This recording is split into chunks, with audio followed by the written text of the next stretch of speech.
Assemblée générale élective des agents de Télé Africa ce matin à leur siège de centre-ville. Une occasion pour ces derniers de choisir leurs délégués capables de leur représenter pendant les négociations avec le patronat. L'édile de la capitale a procédé à la pose de la première pierre de construction de la base voirie. C'était au kilomètre 0 au bord de mer en présence de Ortega Otonzogo et Floris Mapangou pour le compte de la télévision Hermon. Et puis en République démocratique du Congo, comme vous pouvez le constater, la page internationale, nous parlerons du gouverneur militaire du Nord Kivu qui vient de prendre ses fonctions à la grande satisfaction des populations. Voilà donc pour les titres. Le plaisir est pour nous de vous retrouver ce jour dans le cadre de votre édition d'information. Bonsoir à toutes et à tous. Rapidement, passons au développement de nos titres. Comme annoncé, on parle d'une assemblée générale élective des agents de Télé Africa ce matin à leur siège au centre-ville. Une élection qui s'est déroulée dans une ambiance de convivialité malgré les problèmes que traverse cette entreprise. Les détails dans ce reportage sur ces images de Ariel Nzao. Assemblée générale élective des délégués du personnel de la télévision Télé Africa ce matin à leur siège du centre-ville. Une assemblée qui s'est déroulée dans une atmosphère de convivialité entre le patronat et le personnel. Ce, malgré la crise actuelle que traverse cette entreprise. Le vote qui a eu lieu en présence de M. Vianney Dardel Opana, conseiller du directeur général, a commencé à 9 h et a pris fin à 10 h. Juste après, en toute transparence, le conseiller du directeur général a procédé à la proclamation des résultats. Pour faire le bilan de cette élection, c'est d'abord une volonté d'un homme. Et cet homme, c'est le directeur général qui a voulu avoir la transparence, qui a voulu avoir un partenaire qui est véritablement élu démocratiquement. C'est ce qui a été fait ce matin. Donc, pour vous dire que nous avons 69 inscrits au niveau des agents qui étaient inscrits qui ont la capacité de pouvoir voter éventuellement. Et nous avons eu 21 abstentions et puis 48 votants. Et aujourd'hui, nous avons la liste des combattants, si je peux appeler ça comme ça, parce que c'est le nom qu'eux-mêmes se sont donné. Donc, au cours de cette liste, c'est cette liste qui a gagné aujourd'hui avec 45 votants. Et puis 3 bulletins blancs, et qui nous amène à un pourcentage de 65,21%. Une occasion pour M. Opana de projeter le lendemain meilleur pour la première chaîne de télévision privée en Afrique au sud du Sahara et surtout pour les travailleurs avec l'entrée en service de la nouvelle équipe de délégués qui pourra mener sinon assurer à bien les négociations avec le patronat. Je suis M. Opana Vianney, le conseiller du directeur général de TVSAT Télé Africa. Donc représentant l'employeur au niveau de cette élection et qui s'est déroulée ce matin, et en partie au niveau de cette organisation a été un accord entre l'employeur et le collège des délégués sortants. Et au niveau de ce collège des délégués sortants, nous avons intégré le collège des délégués exécutants et le collège des exécutés des cadres. Donc, comme vous pouvez voir sur ma droite, le représentant du collège exécutant et sur ma gauche, le représentant du collège des cadres, qui s'est passé dans la toute transparence, comme vous-même, la thèse de vos images ce matin, et dans la sérénité. Parce que la volonté du directeur général, c'est d'amener la sérénité au sein de l'entreprise, parce qu'il faut savoir que nous avons connu à un moment donné, pendant au moins plus de 10 ans, sans directeur général. Il vient d'arriver, il a la volonté de faire avancer les choses. Et pour faire avancer les choses, il fallait bien qu'il ait un interlocuteur valable qui a été élu dans la transparence. Et ce matin, cette transparence, aujourd'hui, elle est là. Donc, c'est au directeur général maintenant de s'asseoir avec le partenaire que l'employeur a désigné dans la toute transparence pour pouvoir discuter avec la direction générale. Et Jeune Deliti, délégué du personnel élu, satisfait de cette élection, pense que le travail va véritablement commencer. La direction générale nous a opposé la légitimité et la légalité. C'est ce que vous venez de constater tout à l'heure. Nous sommes légitimes et nous pensons que le personnel a souhaité nous voir continuer dans cette attente déficitaire qui est la nôtre, celle de porter auprès de la direction générale leurs problèmes. Donc nous pensons qu'avec cette légitimité, nous allons continuer à poser auprès de la table du directeur général les revendications du personnel. Mais ce qu'il faut savoir également, c'est que le personnel, depuis plus d'un mois, essaye de revendiquer l'amélioration des conditions de travail, la régulation des situations administratives qui passe par une harmonisation des salaires, par les bulletins de salaire, par les cotisations CNSS. Voilà la tâche qui nous incombe désormais. L'équipe qui vient d'être élue tout à l'heure, c'est un collège de 3 délégués et 3 suppléants. Nous allons dès demain nous atteler évidemment à faire que les revendications du personnel soient prises en considération par la direction générale. En priorité, nous pensons évidemment que lorsque vous regardez le paysage médiatique, Télé Africa a perdu en notoriété. Télé Africa a perdu dans beaucoup de choses. Nous voulons relancer Télé Africa, nous voulons évidemment contenter davantage de nos personnels, mais tout cela passe évidemment par des meilleures conditions de travail.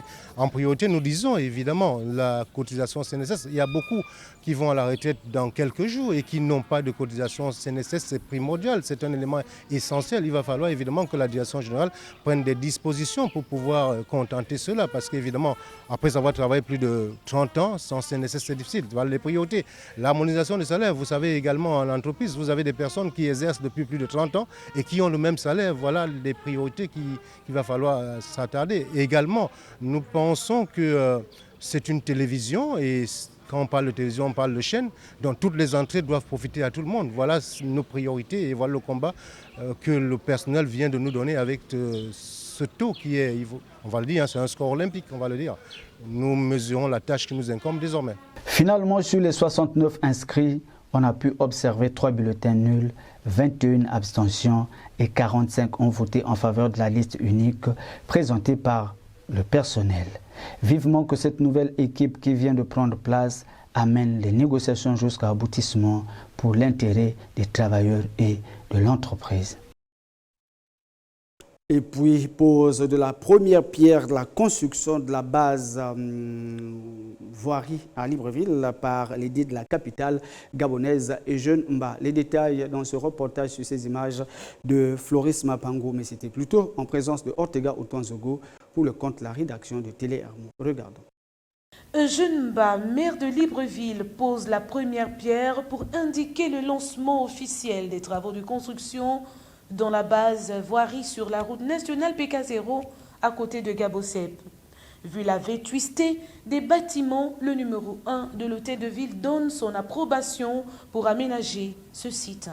Après plusieurs années d'exploitation du site et au vu de l'augmentation sans cesse croissante du nombre d'automobiles à expertiser, les installations exploitées par le cabinet technical sont devenues obsolètes.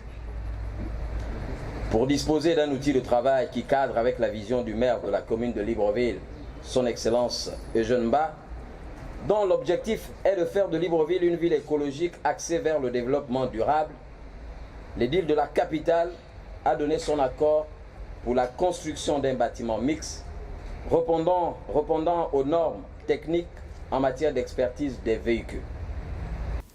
Cet espace ne présentera plus des couleurs de vieillesse, mais sera dans peu de temps bien équipé. La cérémonie qui nous réunit ces jours symbolise le lancement des travaux de construction du nouveau bâtiment qui à la fois offrira un cadre de travail moderne équipé d'appareils ultra sophistiqués pour le contrôle technique de certaines parties des véhicules à usage de taxi, taxibus, transport de sable et de marchandises tels que le châssis et ses éléments, la suspension et les essieux, la direction, le freinage, la transmission et j'en passe. Ce bâtiment également sera doté des appartements d'une architecture futuriste.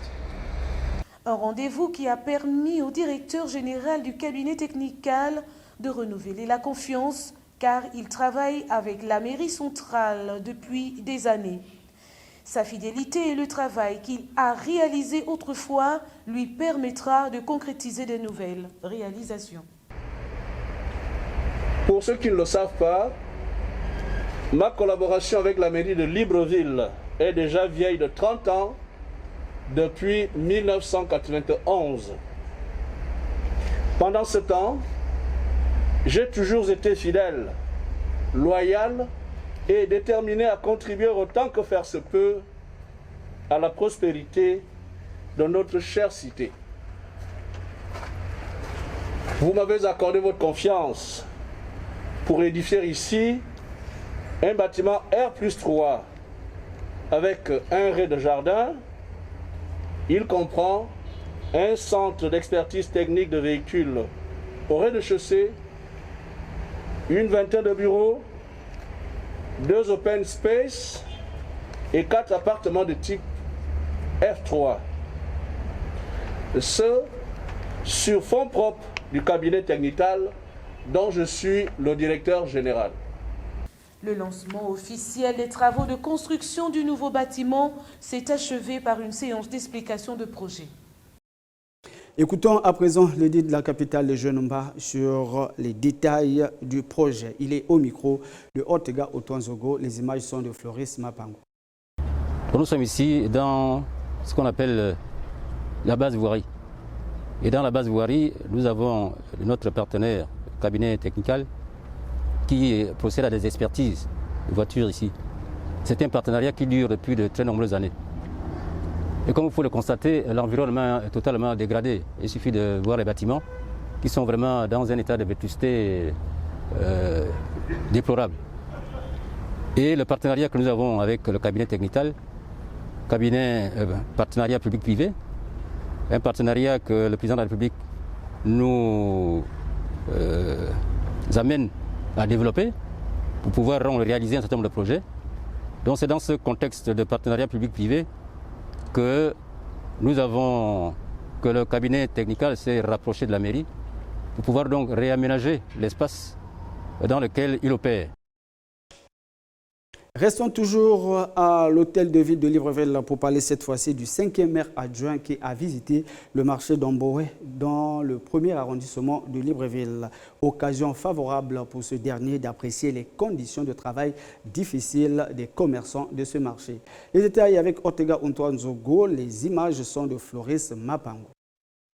Des murs vétustes, le goudron délabré et coupé, telles sont les conditions difficiles dans lesquelles exercent les commerçants du marché d'Amboé au charbonnage dans le 1er arrondissement de Libreville. Une situation pénible au maire de Libreville de procéder à une visite, histoire de s'enquérir des difficultés auxquelles sont confrontés les commerçants d'Amboé. Karine Aubonne, représentante des vendeuses, soumet les problèmes auxquels elles font face au quotidien. Monsieur le maire, au-delà de tout ce qui a été dit plus haut, nous ne pouvons pas oublier de vous soumettre une fois de plus toutes les difficultés auxquelles nous sommes confrontés ainsi que notre désarroi. Avant vous, plusieurs maires sont venus ici. Nous avons demandé que les femmes qui vendent au carrefour regagnent leur place dans le marché. Jusqu'à ce jour, aucune suite favorable. Le marché est complètement abandonné par les responsables de la mairie. Le marché n'a pas d'électricité et d'eau. Malgré les efforts que le surveillant général fait tous les jours, nous voulons savoir si ce marché va toujours exister ou si vous avez d'autres projets pour nous, commerçantes. Nous avons été très patientes, mais nous ne croyons plus aux promesses des responsables de la mairie. Issa Salam Alatou promet de trouver des solutions idoines pour que ces commerçants exercent dans de bonnes conditions. Vous avez énuméré un certain nombre de problèmes, madame, que nous connaissons. Ce que je peux vous dire, même si vous avez dit que vous ne faites plus confiance aux promesses de la mairie, ce n'est pas une promesse que je vais vous faire, mais monsieur le maire de la commune de Libreville, son Excellence, monsieur Jeunba, tient à cœur effectivement de faire revivre ce marché d'Amboé. Des solutions sont en train d'être trouvées pour que effectivement vos sœurs, vos frères, j'allais dire nos frères et nos sœurs qui exercent au niveau du carrefour des charbonnages puissent intégrer ce marché. Ça, c'est une garantie que je vous donne. Cela se fera. Dans l'espoir que cette visite apporte un changement positif pour redonner du sourire à ces commerçants, que les autorités municipales prennent en compte les doléances. Tout à fait autre chose dans cette édition d'information. On parle à présent du mariage sur le régime communauté des biens, très apprécié par certains partenaires. Mais est-ce que le téléphone, dans ce cas, est également un bien commun? Suivant les réponses des uns et des autres dans ce micro-trottoir de Floris Mapang. Regardons. Non, la communauté des biens, c'est une bonne chose pour le coup. Tu vois, quand tu es avec ta femme, au moins, c'est une joie. Parce que si tu prends le téléphone, madame, ce qui veut dire, tu es avec ta femme, tu ouvres le téléphone, madame, tu vas voir des choses qui ne sont pas bien à l'intérieur. Vous voyez? Et ça peut vous amener des problèmes, même si vous vous êtes marié légalement. Le téléphone, madame, reste son téléphone et le téléphone de l'homme reste son téléphone. D'après moi, je peux dire oui. Bon, pour moi, hein. Mais, il y a un mais. Un mais, pourquoi? Parce que je peux dire oui, on ne connaît pas son soi. Hein? On ne connaît pas son soi. Mais si c'est moi, je peux dire oui si j'aime. Mais lui, est-ce que, point d'interrogation, la confiance n'exclut pas le danger. Du Gabon, tu travailles bien? La confiance n'exclut pas le danger. Voilà. Bon, moi je pense que la communauté des biens est un sujet important dans lequel chaque individu devrait avoir, on va dire, sa position. Voilà. Et moi, pour ma part, j'estime que même si vous mariez une femme, elle doit avoir son petit cadre à elle personnel et le vôtre aussi. Donc il y a des intimités qui ne peuvent pas être dépassées. Ce n'est pas parce que vous êtes marié à la femme que vous avez le droit d'avoir toutes ces informations personnelles, non. Donc les choses doivent être aussi un peu réparties. Voilà. J'ai dit pour une femme responsable et digne ne doit pas fouiller dans le téléphone de son mari. Même si nous sommes mariés communauté des biens, je ne dois pas fouiller le téléphone de mon époux. Je pense que c'est de m'attirer les ennuis, trop de problèmes. Ce qui appartient à mon mari m'appartient, mais téléphone, non. Non, moi je ne pense pas. Vous savez, dans la vie, pour éviter les problèmes, il y a des choses qu'on touche, il y a des choses qu'on ne touche pas. Hein? Soyons clairs. Hein? Parce que ces histoires-là ont souvent créé beaucoup de problèmes dans beaucoup de foyers. D'où monsieur va regarder le téléphone de madame, et madame va regarder le téléphone de monsieur, et puis bon, du coup, après, ça amène des palabres, quoi. Hein? Donc, pour, n'est-ce pas, éviter tout genre de problème, il vaut mieux que chacun garde pour lui. Le téléphone, c'est un outil de travail, c'est déjà c'est fait pour les businessmen. Vous voyez un peu, donc ça là on ne touche pas. Moi mon téléphone, vous ne pouvez pas toucher mon téléphone. Ma femme ne peut pas toucher mon téléphone. Moi aussi je ne peux pas toucher son téléphone. Vous savez, ce n'est pas tout ce qu'on fait qu'on dit. Hein. Ce n'est pas, il faut être clair, ce n'est pas tout ce qu'on fait qu'on va forcément dire. Hein. Même, sauf les anges. Mais nous ne sommes pas des anges.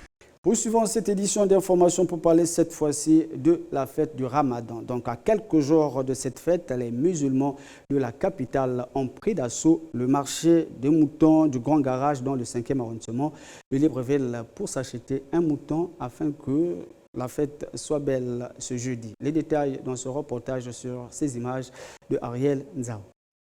À quelques heures de la fête du Ramadan, certains musulmans de la capitale ont pris d'assaut ce matin le marché du mouton du Grand Garage dans le 5e arrondissement de Libreville, qui, pour s'acheter le mouton afin d'agrémenter le grand repas du jour. Ici, les moutons ont été exposés par les vendeurs depuis quelques jours déjà et à tous les prix. Le marché, ça évolue un peu depuis le matin. On vend un peu, ça passe quand même. Il y a le mouton qui est un peu moins cher, il y a le mouton qui coûte un peu cher aussi. Les gens viennent, beaucoup de clients qui viennent comme ça. Puis le matin, là, quand même, ça change un peu quand même. Ça a bien changé même. Pas comme hier. Il y aura les clients. 16h, 17h, jusqu'à 18h même. Il y a les clients qui vont venir beaucoup même. Malgré la conjoncture actuelle, les amoureux de la viande fraîche du mouton n'ont pas raté l'opportunité pour s'offrir un ou deux selon les moyens. Quand Dieu t'a donné un peu les moyens, tu dois satisfaire toi-même et tes familles. D'autres cependant trouvent que la crise liée au coronavirus ne leur a pas été favorable, vu que les moutons qui viennent d'ailleurs coûtent cher. En train de traîner là, c'est parce qu'on ne s'attendait pas à ce qu'on trouve ici.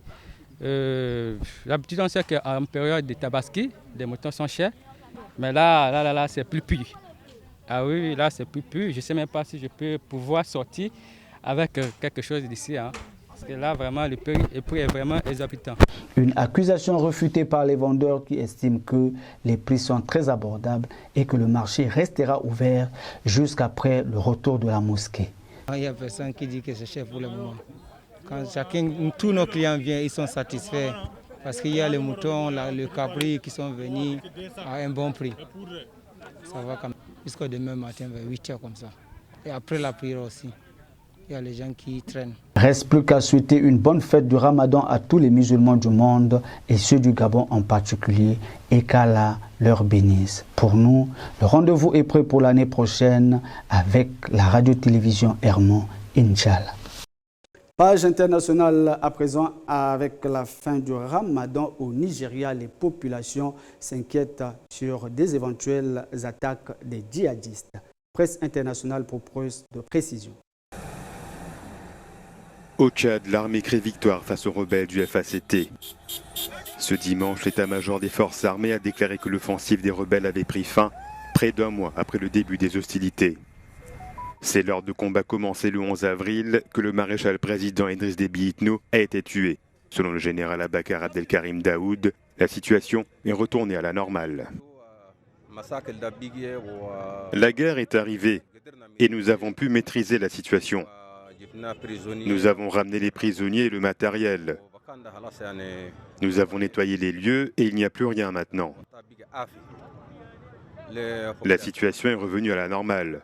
Je voudrais dire à la population de ne pas s'inquiéter. Il n'y a plus rien.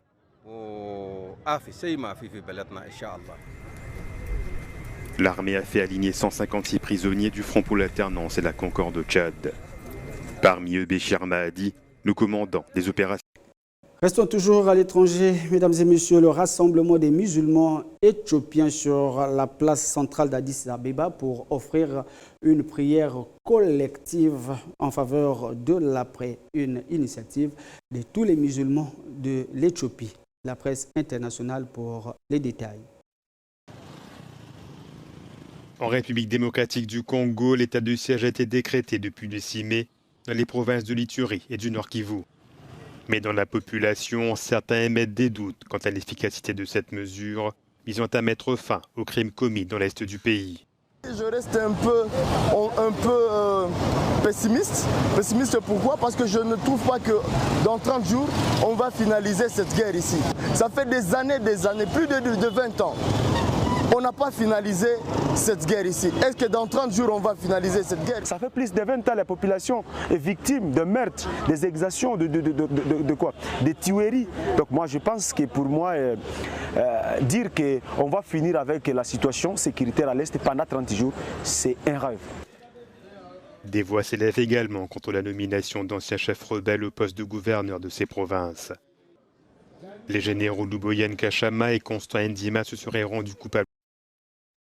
Étranger toujours, on parle cette fois-ci du nouveau gouverneur militaire du Nord Kivu qui vient d'arriver à son poste. Nous sommes là en République démocratique du Congo à la grande satisfaction des populations qui attendent de lui l'amélioration des conditions sécuritaires dans cette province du Nord de la République démocratique du Congo. Presse internationale pour les détails.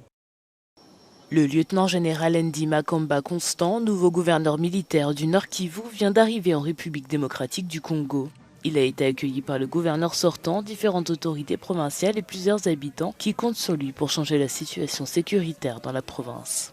Je pense que la tâche qui l'attend, elle est lourde.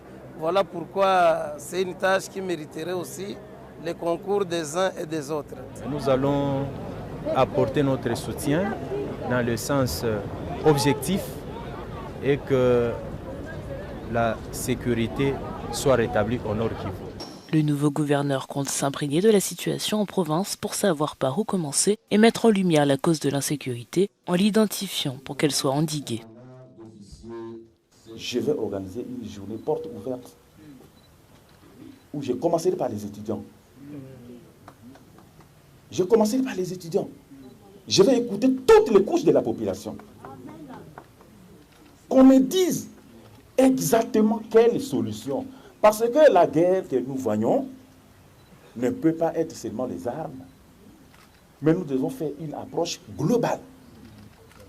La politique, le soutien de notre population, nos forces armées, la communauté internationale. Quelques minutes après, une cérémonie a été organisée pour la passation au bureau du gouvernement provincial. Pendant une durée de 30 jours renouvelable, la mission du gouverneur militaire est de mettre fin à la sécurité dans la province du Nord Kivu. Vous servir a toujours été un plaisir pour nous. Mesdames et messieurs, nous sommes arrivés à la fin de cette édition d'information. Mais avant que de se dire au revoir, le rappel des titres. Assemblée générale élective des agents de Télé Africa ce matin à leur siège du centre-ville. Une occasion pour ces derniers de choisir leurs délégués capables de leur représenter pendant les négociations avec le patronat. Et puis, le dit de la capitale gabonaise et Jeune-Ba a procédé à la pose de la première pierre de construction de la base voirie. C'était au kilomètre 0 au bord du mer en présence de Ortega Otoin-Zogo et Floris Makpangou pour le compte la rédaction de Télé Hermon. Et puis en République démocratique du Congo, à l'étranger donc, nous avons parlé du gouverneur militaire du Nord Kivu qui vient de prendre ses fonctions à la grande satisfaction des populations. Mesdames et messieurs, s'il plaît à Dieu, je vous retrouve demain à la même heure. D'ici là, portez-vous bien. Bonne suite de programme sur la radio-télévision Hermon. Mais attention, si je suis arrivé chez vous, je n'étais pas seul. J'ai bénéficié de la complicité et de la dextérité technique de toute l'équipe de la radio-télévision Hermon. Je vous souhaite bonne fête du Ramadan pour les musulmans, bien sûr. Aux autres, retrouvons-nous demain à la même heure. Que Dieu nous bénisse ce temps que nous sommes. Au revoir.